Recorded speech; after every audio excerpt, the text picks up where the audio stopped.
아주 귀여운 그림이 하나 있습니다. 사자들이 있고 그 사이에 한 어린아이가 보이는데 저와 가까운 한 사람에게 좀 물어봤더니 가까이서 보지 않고 멀리서 이렇게 봤던 탓인지 천국 그림인가요? 이렇게 대답을 하더라고요. 자, 사자도 있고 또 그 사이에 한 어린아이가 있는데 도대체 이게 무슨 그림인 것 같습니까? 알고 계시면서 모른 척 하시는 건지 아마 속으로 막 이렇게 대답하고 싶은 그 대답 정답입니다. 바로 사자굴에 갇힌 다니엘을 그린 그림입니다. 아이들 설교할 때 이런 비슷한 그림을 가지고 많이 설교했었는데 이 그림에서 중요한 오점이 하나 있습니다. 바로 다니엘을 잘못 그린 것인데요. 이 BC 주전 605년경에 바벨론의 느부갓네살 왕이 이 남유다를 침공합니다. 그래서 예루살렘을 포위하고 항복을 받아내고 그런 다음에 하나님의 성전에 있는 그 기구 일부와 그리고 왕족과 귀족 가운데에 용모가 뛰어난 또 지혜로운 그런 청년들을 바벨론으로 끌고 갑니다. 이게 바로 1차 포로인데요. 1차 포로 때에 이 다니엘과 다니엘의 세 친구가 함께 그 무리에 속하게 됩니다. 이 다니엘은 당시에 10대 청년으로 보고 있는데 BC 605년이니까 우리가 나중에 계산을 좀 해야 될 게 있거든요. 그래서 편하게 한 15세 정도, 15 정도로 보겠습니다. 한편 다니엘이 사자굴에 던져졌던 시기는 다리오 왕 때인데요. 다리오 왕은 BC 539년경부터 통치를 하게 됩니다. 그러니까 뭐 40년으로 본다면은 대략 65년경이 지난 그런 시기인데요. 그렇게 되면 어떻게 됩니까? 다니엘의 나이가 15세였으니까 이제 65년이 지났으니까 대략 80세가 되는 겁니다. 그러니까 지금 보고 계시는 그 그림이 아니라 어떤 그림이 되냐 하면은 바로 이 그림이 돼야 맞습니다. 할아버지 다니엘을 묘사해야 제대로 된 것입니다.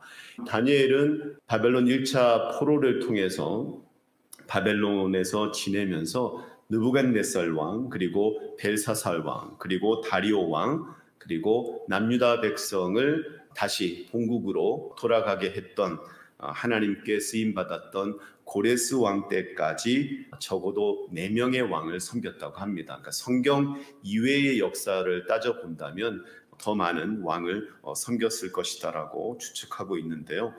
이 각 시대마다 높은 지위를 맡아서 또 왕의 신임을 받았고 왕권이 바뀌고 심지어는 나라가 시작할 때는 바벨론이었지만은 고레스 왕 때는 페르시아 바사로 바뀌거든요. 그런 상황 가운데서도 여전히 다니엘은 왕의 총애를 받는 그런 신하고 그 중요한 위치에서 백성을 다스리게 됩니다.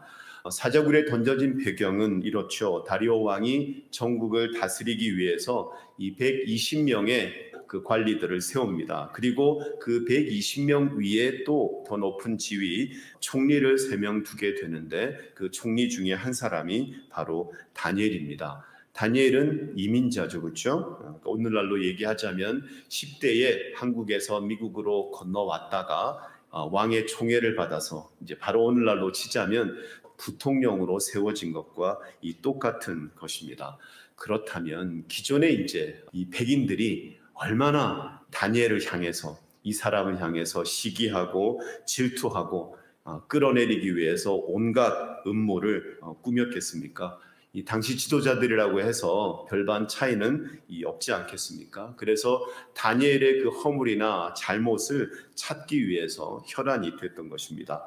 이 세번역 성경 다니엘 6장 4절로 제가 읽어드리겠습니다. 그러자 다른 정승들과 지방 장관들이 다니엘이 나라 일을 잘못 처리한 것을 찾아내려 하였다. 그러나 그들은 그에게서 아무런 실책이나 허물을 발견하지 못하였다. 다니엘이 임무에 충실하여 아무런 실책이나 허물이 없었기 때문이다. 아멘.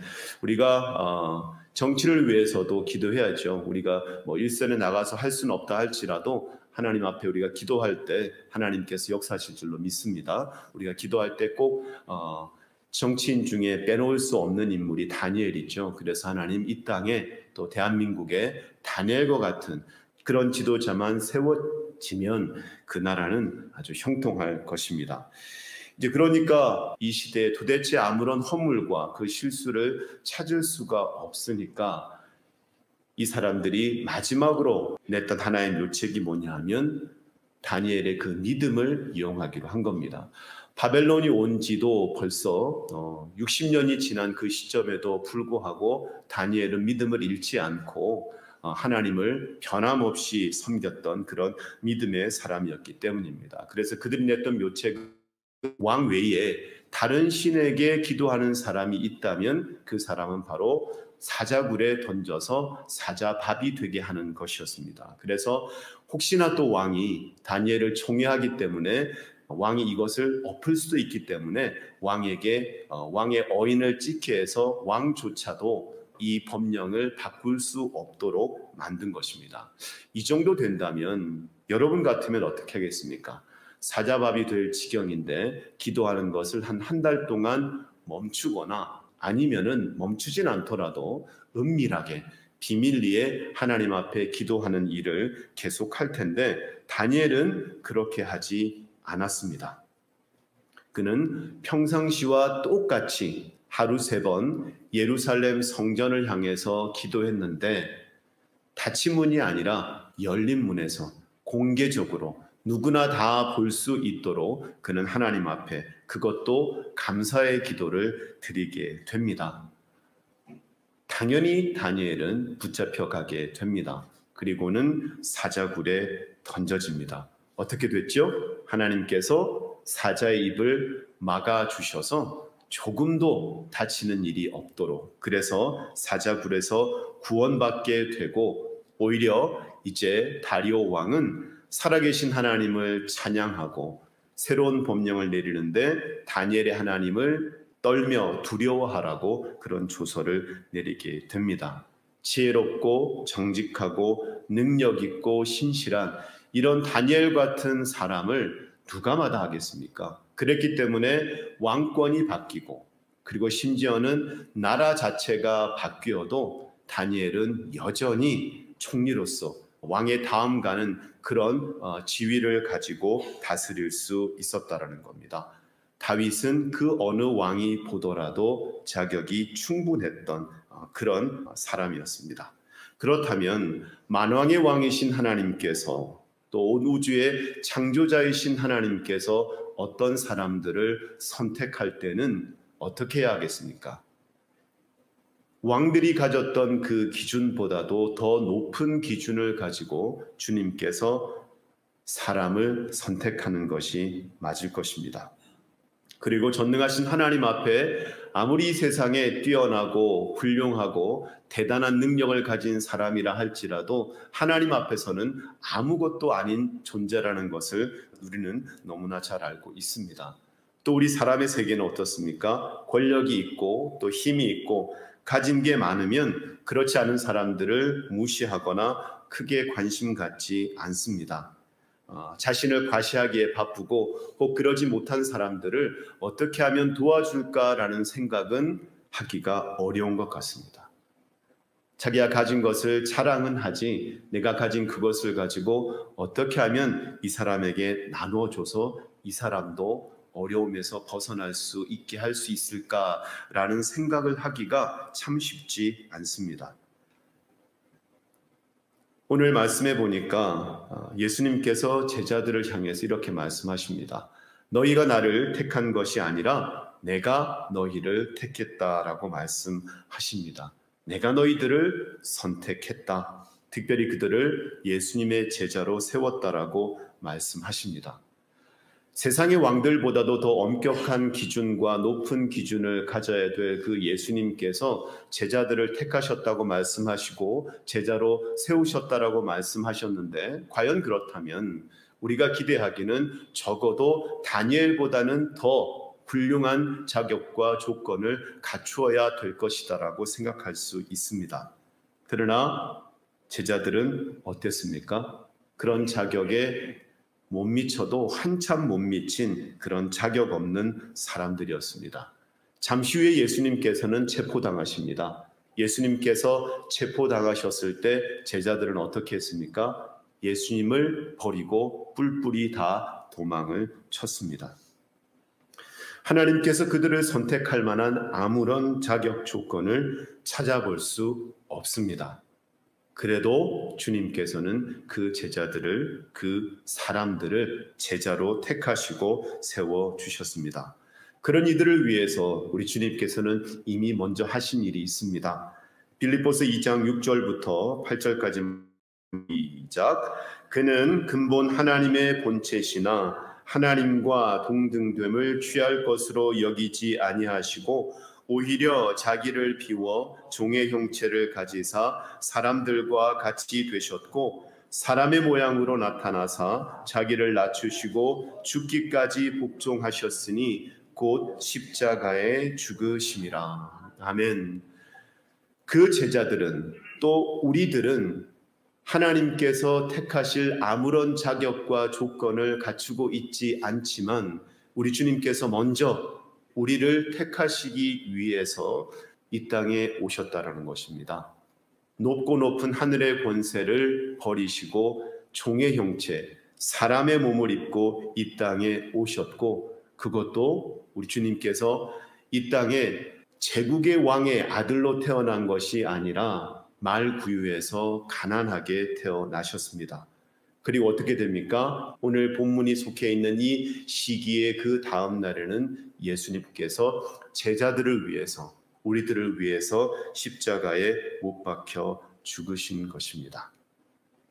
자격 없는 우리들, 주님께서 택하셨는데 그 택하심에 합당하도록 우리 주님께서 하늘의 높은 보좌를 버리시고 이 땅에 오셨고 또 예수님을 버리고 도망갔던 그 제자들을 위해서 주님께서는 십자가에 못 박혀 죽으셨다라는 것입니다.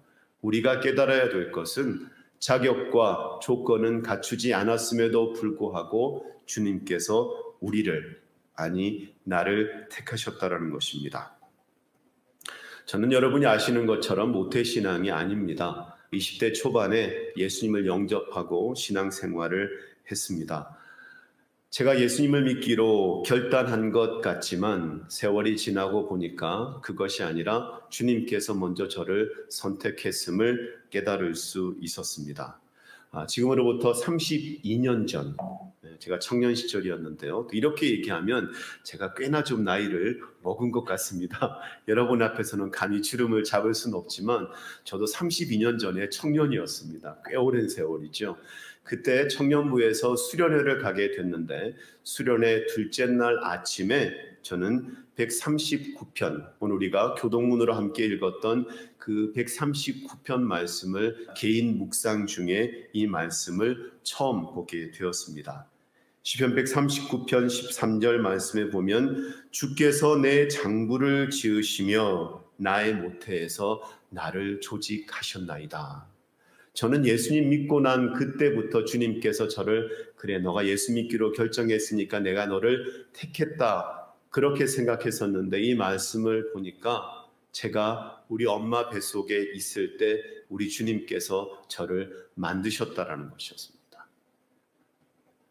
그래서 저는 이 말씀 앞에 너무나 감동하고 너무나 감사했습니다. 그리고 16절 말씀에 보니까 내 형질이 이루기 전에 주의 눈이 보셨으며 나를 위하여 정한 날이 하나도 되기 전에 주의 책에 다 기록이 되었나이다. 아멘. 이것은 다윗의 고백이지만 살아계신 하나님의 말씀은 이 말씀의 고백은 동일하게 우리의 고백이 될 수 있다라고 말씀하고 계십니다. 그리고 세월 후에 제가 말씀을 읽으면서 또 한 가지 발견했던 말씀 속에서 저는 하나님 앞에 너무나 감사했습니다. 에베소서 1장 4절에서 6절 말씀에 보면 곧 창세 전에 그리스도 안에서 우리를 택하사 우리로 사랑 안에서 그 앞에 거룩하고 흠이 없게 하시려고 5절 그 기쁘신 뜻대로 우리를 예정하사. 아멘. 하나님께서 우리를 택하셨는데 언제요? 창세 전에 우리를 그리스도 안에서 택하셨다는 겁니다. 저는 여러분이 이 말씀을 보고 이 말씀을 읽을 때 벅찬 감격이 있기를 바랍니다. 우리 같이 한번 고백해 보실까요? 하나님은 창세 전에 나를 택하셨습니다. 아멘. 감동이 되십니까? 벅차오르십니까? 저는 여러분이 그러시기를 바랍니다. 불효자들, 부모님의 사랑을 뒤늦게 깨닫고 울었다는 그 이야기 잠깐 드렸는데 마찬가지입니다. 우리가 천국에 가면 하나님이 창세전에 나를 택하셨다라는 그 사실이 얼마나 큰 축복인지 그때 가서 깨닫지 마시고 우리가 믿음으로 하나님 앞에 이 축복이 얼마나 큰 축복인지 깨달아 알 수 있는 저와 여러분 될 수 있기를 바랍니다. 17세기 그리고 18세기에 주목받았던 하나의 신론이 있는데요. 바로 이신론입니다. 이 이신론은 뭐냐 하면 하나님께서 천지를 창조하신 것은 인정하고 그것은 믿는데 하나님께서는 창조주시지만 이후에는 그냥 자연 법칙에 의해서 그냥 돌아가게끔 하는 그게 바로 이신론입니다. 마치 시계공이 시계를 퍼펙트하게 만들어 놓고 태엽을 감아 놓은 다음에 굳으면 어떻게 합니까? 그 시계공이 아무런 일을 하지 않아도 째깍째깍 시간이 잘 가는 것처럼 그렇게 하나님께서는 역사에 간섭하지 않으시고 그냥 창조하시고 내버려 두신다라는 것. 그래서 인간이 가진 이성을 가지고 얼마든지 살아갈 수 있음을 말하는 것이 이신론입니다. 근데 우리 하나님은 어떤 하나님이십니까? 이신론의 하나님이 아니시죠. 하나님께서는 창세전에 우리를 택하셨고 우리가 엄마 뱃속에 있을 때 우리를 지으셨고 우리가 이 땅에 태어났을 때 하나님의 때에 우리로 하여금 예수 그리스도를 영접하게 하시고 예수 그리스도를 영접한 그때부터 우리를 인도하셨던 것이 아니라 그 이전부터 주님께서는 우리로 하여금 하나님의 부르심에 응답하도록 인도하셨다라는 것입니다. 우리 시편 139편 1절에서 5절 말씀 그리고 7절 10절 말씀 두 슬라이드인데요. 우리 이 말씀을 우리 같이 한번 읽겠습니다. 시작. 여호와여 주께서 나를 살펴보셨으므로 나를 아시나이다. 주께서 내가 앉고 일어섬을 아시고 멀리서도 나의 생각을 밝히 아시오며 나의 모든 길과 내가 눕는 것을 살펴보셨으므로 나의 모든 행위를 익히 아시오니 여호와여 내 혀의 말을 알지 못하시는 것이 하나도 없으시니이다. 주께서 나의 앞뒤를 둘러싸시고 내게 안수하셨나이다. 아멘. 내가 주의 영을 떠나 어디로 가며 주의 앞에서 어디로 피하리이까? 내가 하늘에 올라갈지라도 거기 계시며 수월에 내 자리를 펼지라도 거기 계시니이다. 내가 새벽 날개를 치며 바다 끝에 가서 거주할지라도 거기서도 주의 손이 나를 인도하시며 주의 오른손이 나를 붙드시리이다. 아멘. 우리 주님께서 우리의 삶의 구석구석마다 갈피갈피마다 우리와 함께 하시고 우리를 인도하시고 우리를 붙들어 주십니다. 젊은이들이 좋아하는 찬양팀 중에 마커스 월십이 있는데 그 마커스 월십 중에 깊어진 삶을 주께라는 찬양이 있습니다. 은혜로 날 보듬으시고 사랑으로 품어주셔도 내 마음 한 자락도 지키지 못하는 이 모습 부끄럽습니다.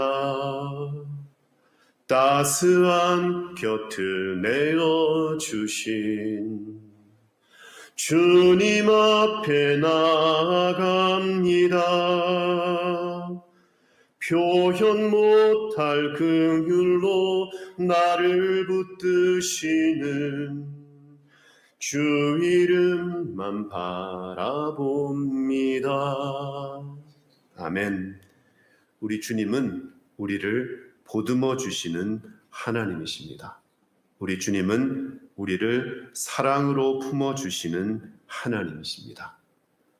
따스한 그분의 곁을 내어주시고 표현 못할 긍휼로 우리를 붙들어 주시는 하나님이십니다.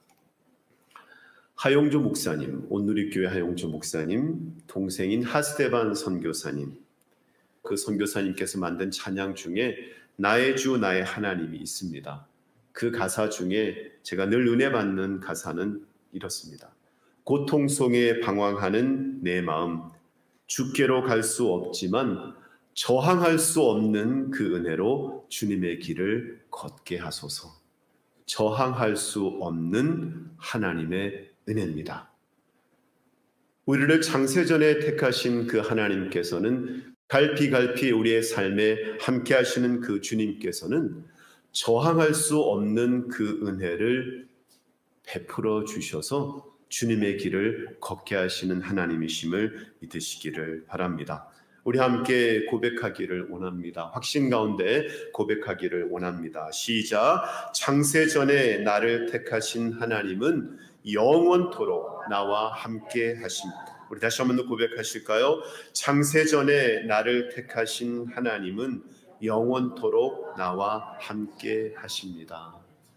여러분 가운데 믿음의 눈이 열려지기를 예수 그리스도 이름으로 축복합니다. 그래서 갈피갈피 우리의 삶 가운데 그 함께 하셨던 그 하나님을 깨닫고 이제 앞으로 우리의 삶에서는 그 주님을 온전히 의지하고 믿음으로 살아갈 수 있는, 믿음으로 살아낼 수 있는 저 여러분 될 수 있기를 예수 그리스도 이름으로 축복합니다. 기도하겠습니다.